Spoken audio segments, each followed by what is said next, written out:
ఈ స్తోత్రాన్ని ఇది ఒక చాలా అద్భుతమైన స్తోత్రం. మనకి మంత్రము అందరూ చెయ్యలేరు, అందరూ బీజాక్షరాలను ఉపాసన చెయ్యలేరని పెద్దలు మంత్రములలో ఉండేటటువంటి సమస్త సారాన్ని స్తోత్రముల కింద ఇచ్చారు.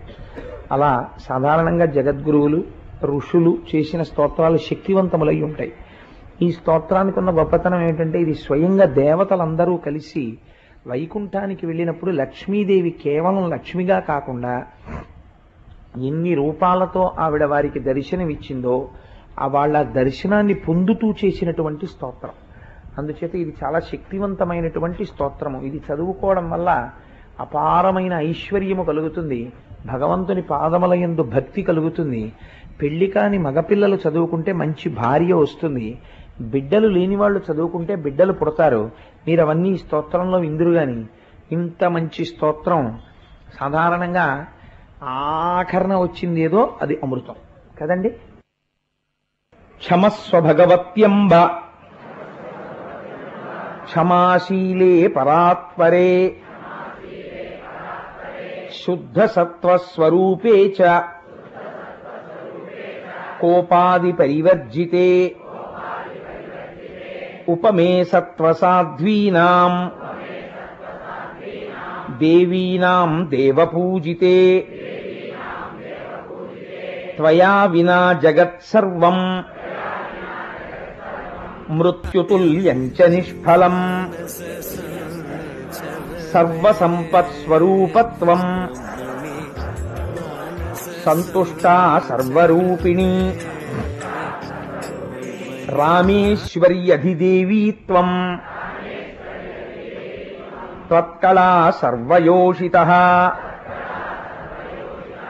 కైలాసే పార్వతీత్వం చ క్షీరోధే సింధుకన్యకా. ఆ తల్లే కైలాసంలో పార్వతీదేవి, ఆ తల్లే క్షీరసాగరంలో సింధుకన్యక అంటే పాలసముద్రము యొక్క కుమార్తె అయిన లక్ష్మి. ఆవిడే ఎక్కడెక్కడుంటే అక్కడక్కడ ఆ రూపాన్ని పొందుతూ ఉంటుంది. ఆవిడ ఎన్ని చోట్ల ఎన్ని రూపాలుగా కనపడుతుందో చెప్తున్నారు. స్వర్గే చ స్వర్గలక్ష్మిస్త్వం మర్త్యలక్ష్మిశ్చ భూతలే వైకుంఠే చ మహాలక్ష్మి దేవదేవి సరస్వతి గంగా చ తులసీత్వం చ సావిత్రీ బ్రహ్మలోకగా కృష్ణ ప్రాణాధిదేవీత్వం గోలోకే రాధికా స్వయం రాసే రాసేశ్వరీత్వం చ బృందా బృందావనే కృష్ణ ప్రియాత్వం భాండీరే చంద్రా చందనకాననే విరజాచంపకవనే శతశృంగే చ సుందరీ పద్మావతి పద్మవనే. అక్కడ దిద్దుకోండమ్మా, దా కింద వావొత్తు పడింది, మావొత్తు ఉండాలి. మాలతీ మాలతీవనే కుందదంతా కుందవనే సుశీలా కేతకీవనే కదంబమాలాత్వం దేవి కదంబకాననేపి చ రాజ్యలక్ష్మీ రాజగేహే గృహలక్ష్మీర్గృహే గృహే. ఎక్కడి నుంచి ఎక్కడికి వచ్చింది తల్లి? ప్రతి ఇంటిలో ఉన్నటువంటి గృహిణి అమ్మవారే. ఇత్యుక్త్వా దేవతాః సర్వే మునయో మనవస్తథా రురుద్దుర్నుమ్రవదన శుష్కకంఠో తాలుకాః ఇతి లక్ష్మీస్తవం పుణ్యం సర్వదేవైః కృతం శుభం యప్పటేత్ ప్రాతురుత్థాయ సవైః సర్వం లభేద్ ధ్రువం అభార్యో లభతే భార్యాం, భార్య లేని వారికి అంటే వివాహం కాని వారికి భార్య వస్తుంది. ఎటువంటి భార్య? వినీతాం వసుతాం సతీం, సుశీలాం సుందరీం రమ్యాం,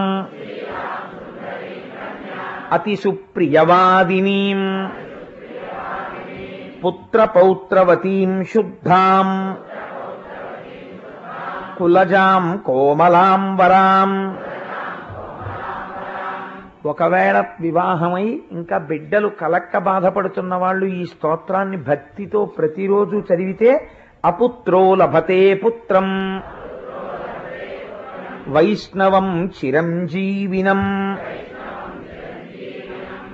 పరమైశ్వర్యయుక్తం చ విద్యావంతం యశస్వినం, భ్రష్టరాజ్యో లభేద్రాజ్యం,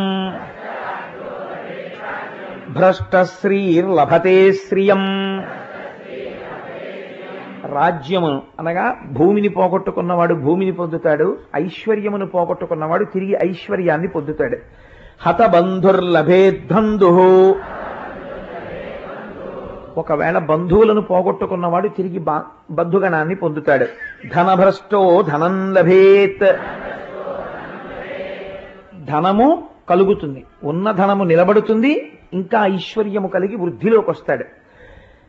కీర్తిహీనో లభేత్ కీర్తిం, ప్రతిష్టాం చ లభేత్ ధ్రువం, సర్వమంగళదం స్తోత్రం. ఇన్ని మాటలెందుకయ్యా?